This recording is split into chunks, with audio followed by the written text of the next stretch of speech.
I'm going to tell you about one of my favorite new tools. I hope it's not too loud or windy out here.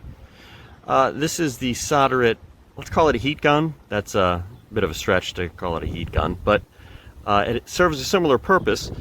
It is great, but it has one major safety concern, or actually kind of safety / inconvenience that I'll get to in a second. But first, in case you don't know, it will come without fuel because typically shipping fuel can be a problem. So what you do is you get yourself your own butane refiller like this at retail or whatever. You insert it in the butt end and press down and it fills it up, and then you're ready to go. Now here's one of the things I love about this. First of all, I'm going to take this off. This is the reflector. It has two controls. This is the heat level and I guess the flow level, and this is on and off. It's that simple. You turn it on and it's on. And in very short order, see, it's glowing. And I guess this technology is not unlike some large propane heaters. It's a honeycomb catalytic style. So it's radiant heat. It's not actually blowing the heat. And that actually has advantages when you're doing certain tasks. I use this for heat shrinking insulation on wires. I think a lot of people use it for that.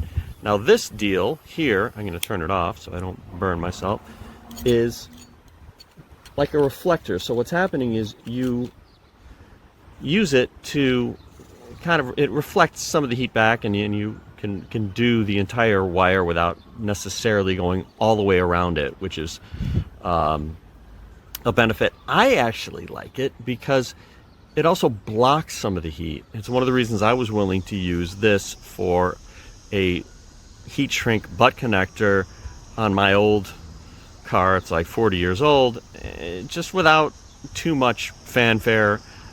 I was able to get it close to the center console and such, and not worry as much about it as I might with an open flame or a heat gun that's blowing hot air.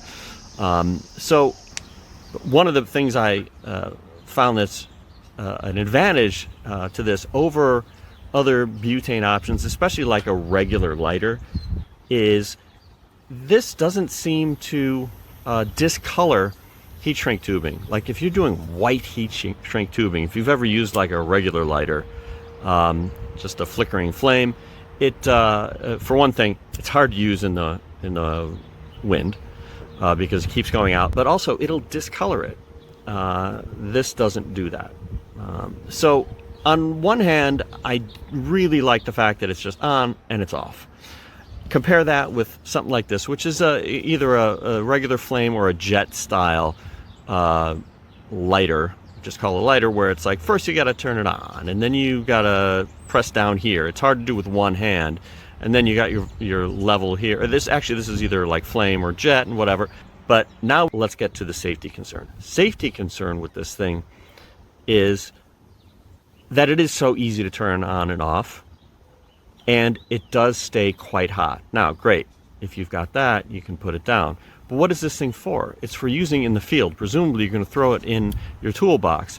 So that means you got two issues. One is, after you're done using it, it's still hot, and it stays hot a long time. What are you going to do?